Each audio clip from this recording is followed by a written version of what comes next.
आज तो बड़ी घटनाएं हो रही हैं और मैंने सुना ईरान में आग लगी हुई है और 2-3 दिन से लगी हुई है और अलग-अलग तरह की बातें आ रही। जनरल शंकर, आपने क्या सुना? ईरान में तो एक रेवोल्यूशन हो रहा है, सेकंड ईरान 2.0 हो रहा है आज के दिन मेरे हिसाब से। अभी तक खैर इसको मैं थोड़ा पूरा समझा देता हूँ। संडे के दिन इनका करेंसी डाउन हो गया था, कितना क्या है अभी बताएंगे। इनका जब करेंसी डाउन हो गया, बाजार बंद हो गया, क्योंकि इनका दे कुडंट अफोर्ड इट। बाजार ने जब बंद कर दिया, लोग सड़क पे उतर आए। और जब सड़क पे धीरे धीरे तेहरान से शुरू हुआ, हर हर सिटी में अभी कहानी कुछ उल्टा ही हो रहा है। और ऊपर ईरान में इन्फ्लेशन ज्यादा बढ़ गया। 2-3 ग्राफ हैं, अगर आप इसको स्लाइड ऑन करोगे तो दिखा दे क्या है, पता चलेगा कि क्लियर एक्चुअली क्या कहानी। हाँ देखिए, इन्फ्लेशन जो है ईरान के अंदर आज के दिन, इनफैक्ट ये इस साल के आखिर तक, बट आज के दिन देखिए या 25-26 अगर आप देखेंगे तो 48% चल रहा है, राइट। अच्छा, उसके बाद इनका ग्रोथ 25 में देखिए कितना है, 0.6% ग्रोथ है। अमूमन नेगेटिव, ये जीरो ही समझो। ऑफिशियल रेट इस हफ्ते का एक्सचेंज रेट है, एक यूएस डॉलर का कीमत 42,000 ईरानियन रियल है ऑफिशियल। अनऑफिशियल रेट हो गया 1,33,000 या 1,35,000। इनका मतलब 1.4 million today, sir. 1.4 million Iranian riyal for a dollar. पर आज के डॉलर है कि ये जो जर्मनी में सेकेंड वर्ल्ड वॉर के टाइम में निकाल सकते हैं, ये हालत था वो एक हफ्ते में हो गया यहाँ। मतलब पैसा का, स्लाइड्स ऑफ। अगर लोगों का पैसे का कीमत खत्म हो गया तो आप सोच सकते हो लोगों को क्या।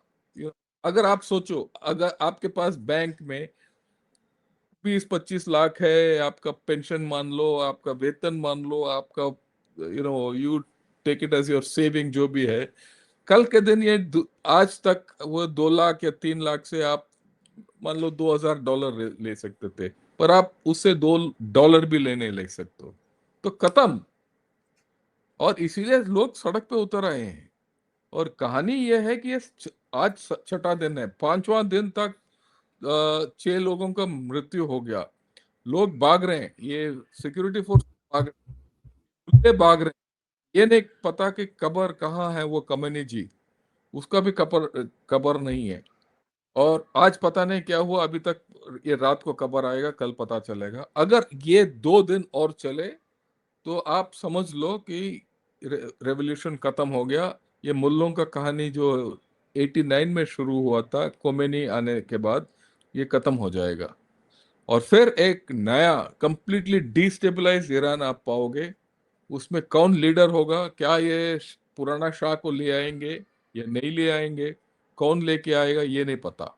अच्छा, एक और चीज ये है कि ट्रंप जी ने एक ये भी दे दिया आपको, अगर अगर हाँ ये करेक्ट, हाँ अब राइट, एक उसने एक ट्वीट दे दिया, if Iran shoots and violently kills peaceful protesters, which is their custom, the United States of America to the rescue.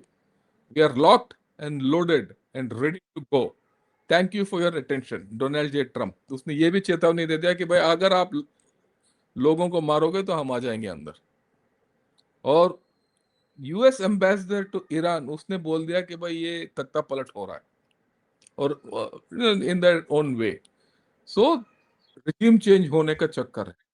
अगर ईरान में रिजीम चेंज हो गया तो इसके डोमिनो इफेक्ट पाकिस्तान में होगा, इसका डोमिनो इफेक्ट बाकी मिडिल ईस्ट में होगा, इसका domino effect China, Russia, north Korea, वो कहानी जो हम बोलते थे क्रिक्स प्रिक्स गया काम से। फिर इंडिया का रास्ता खुल जाएगा। इंडिया के लिए बहुत अच्छा है ये। अगर तख्ता पलट ना भी हुआ तो अच्छा है, के बारे में हम बाद में बात कर सकते हैं। इसी नजरिया से अगर आप देखेंगे तो ये कहानी जिस तरीके से चल रहा है इंडिया के लिए अच्छा है, बट विद इन ईरान अगर ये फ्लिप हो गया ईरान तो पूरा नक्शा बदल जाए। ये भी हमें ध्यान रखना पड़ेगा कि मिडिल ईस्ट से लेकर पाकिस्तान तक अमेरिका का पकड़ हो जाएगा। So the whole global system, Indian system, everything will change, right. किस तरीके किस और मुड़ेगा ये सोचने वाली बात है। और चाइना के ऊपर तो बहुत बुरा असर होगा। ये मैं मोटा मोटा तौर पर बता रहा हूँ, विस्तार में I am sure Rajeev will add and will discuss. For example China का पूरा एनर्जी सिस्टम अगर आप देखेंगे वो रशिया, वेनेजुला और ईरान से सस्ता तेल ले रहा है, क्योंकि ये तीनों सैंक्शंस में हैं। सैंक्शंस में है तो और कोई खरीद नहीं सकता। चाइना ने बोला कि आपसे खरीद लेंगे, चाइना ने हाथ मार दिया, 25-30% डिस्काउंट में तीनों से ले रहा है। अब वेनेजुला में जो एक्शन हो गया उससे वहां का तेल बंद हो गया। इधर भी अगर बंद हो गया सस्ता तेल तो चाइना का इसके ऊपर असर पड़ेगा। तो एक ग्लोबल एनर्जी क्राइसिस भी चाइना के लिए तैयार हो रहा है। हमें कुछ फर्क नहीं पड़ेगा क्योंकि हम वैसे भी ईरान से तेल नहीं ले रहे थे, right? So there are major issues which are going to happen. So I think we'll see. अगर अगले 48 घंटा मैं 48 Next घंटा 48 hours is crucial. या क्या होगा, we'll have to see. And मेरे ख्याल में इसकी चर्चा और होती रहेगी।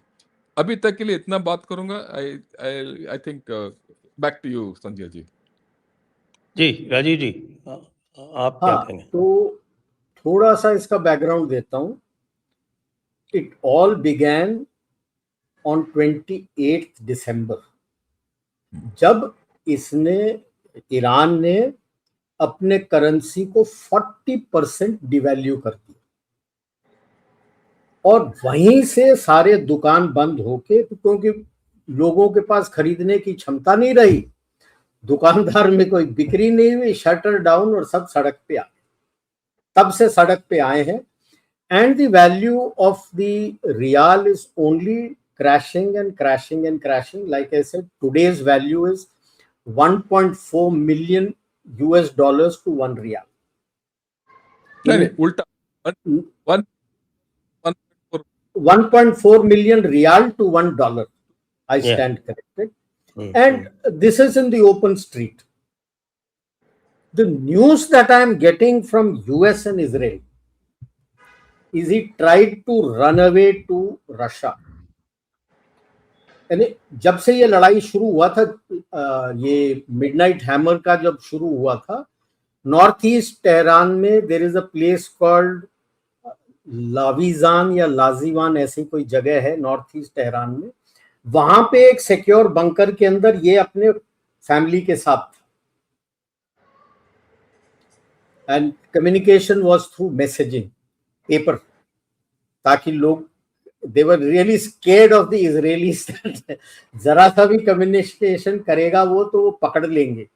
बट अभी जो खबर आ रही है, अभी थोड़ी देर पहले ही मेरे पास आया था, अभी ट्रंप ने भी एक स्टेटमेंट जारी किया।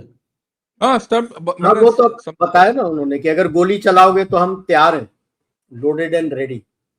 बट जो यूएस से मेरे जो कॉन्टैक्ट्स हैं यूएस के और इजराइल के, वो डीएम कर देते हैं मेरे को।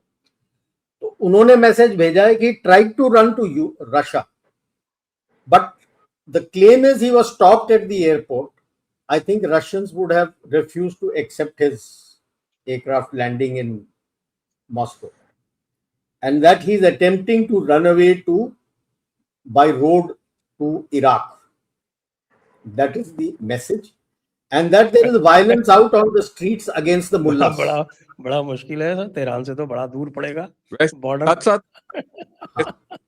छुप के भागना, अब कैसे भागेगा पता नहीं, कहां जाएगा पता नहीं। But the other news which the Israelis are giving is that from not exactly in Tehran but all the other cities, and it is length and breadth of आपका ईरान में फैला हुआ है ये। Mullahs, if he is caught on the streets, he is being defrocked and burnt. This is, and the chance is to get the old Shah's son back. That they want the Pahlavi regime back. And the chant is they want to go back to their roots of being Zoroastrians. That is the other thing. Now, जैसे general Shankar ने बोला था domino effect. What is the domino effect? अगर आप history देखो, it was this overthrow of the Shah regime by the mullahs in 1979 that caused the domino effect of radical Islam and political Islam using radical Islam for power. Now the reverse will happen. When the people will realize that it is not just these hardliners who have the power. Radical और political एक ही होता है, कोई खास अंतर नहीं है. Political Islam मतलब they don't follow Islam but they use the radicals for their power. And classic example is Pakistan. वो अलग सब्जेक्ट हो जाएगा, नहीं तो मेरा मानना है इस्लाम एक ही है और कुछ नहीं. वो मैं कह रहा हूँ कि that there will be a big threat where the people will get energized who are not radical, that they too can stand up against the radicals if the people in Iran can do it. See, the point which Rajiv is the point. ये जो political इस्लाम बोलो, radical इस्लाम बोलो, जो भी है, ये शुरुआत हुआ इस ईरान से. और शायद yes, 1979 was the turning point, no doubt. Turning point. So now this will become the turning point. Reverse. Yeah, please go ahead. Yeah. And that is the fear of the domino effect which these countries are going to have. कि यार ये तो सब लोगों को पता लग जाएगा, सड़क पे सब निकल के आ जाओ, हमारी हिम्मत नहीं होगी फिर उसके बाद. How do you counter millions and millions of people on the street? 10, 15, 50 हजार हो तो आप गोली मार लो. जब लाखों की तादाद में आ गए लोग, मिलियंस के तादाद में आ गए लोग सड़क में, तो कैसे करोगे? Like if you see Tehran का जो वीडियोस भेजा है, वर्चुअली द स्ट्रीट, मतलब जो उनका मेन स्ट्रीट है अबाउट कचाकच कितना 8 लेन चपाचप भरा है ऊपर से लेके नीचे तक. आप कर लो, आप वहां पे क्या कर लोगे? तो and all the hardline governments also will start getting that fear. Even already the chatter I am getting from China, where they are saying that they are looking at Iran model and can we do it here? Can we replicate the Iran model in China to overthrow this hardline communist government? So all these hardline authoritarian governments will get, थोड़ा डर तो आ ही जाएगा उनमें यार कि भाई, and कहीं ना कहीं तो उठापटक इसका आएगा ही आएगा. जो अरब स्प्रिंग ये 2011 में करना चाहते थे, क्या वो अरब स्प्रिंग अभी आ जाएगा इसके बाद? That is the biggest fear, the impact what it will have in all these places. So it is a very interesting thing, and like you had both correctly pointed out, the next 48, I would say 48 to 72 hours जो है is going to be interesting to see. कल सुबह तक कुछ क्या खबर आता है, भाग गया नहीं भाग गया. अगर भाग गया तो मतलब तख्ता पलट हो गया. वो भाग गया, वो ईरान का शाह भी जो है उसको भी लोगों ने कहा था मत भागो, और वो भाग गया, तभी खत्म हो गया. भागा तख्ता पलट, ये भाग गया तो तख्ता पलट, तो शायद रह जाता. वो भी डर के भाग गया. इतना बखेड़ा कर रखा है ईरान और यूएस के साथ, तो डर तो लगेगा ही. ये slide on revolutionary guards doing then, general Shankar, ये शामिल है इसमें. अब अभी सर बहती गंगा में सब हाथ धो लेते हैं कि मैं पिटने वाला हूं, मैं मरने वाला हूं, तो मैं भी अपने हथियार फेंक के सिविल ड्रेस में खड़े होके मैं भी खड़े हो जाता हूं, बच जाऊंगा. Slide on. Show you that tweet of Trump. Yes, this was the dream of our good friend. This is the dream of Rahul Gandhi, but that doesn't seem to happen here. Rahul Gandhi क्या करेगा sir? अपना Gen Z तो भजन party में जाते हैं. देखिए उसके पास भजन clubbing होता है उनका. अब इतना कर्नाटका में चीख लगाया, सर्वे करवा दिया ईवीएम का 83% are saying they have full faith in EVM. कचरा हो गया उसका। वो सोचा मेरी गवर्नमेंट है, वहां पे हम करवा लेंगे सर्वे अपने तरफ से।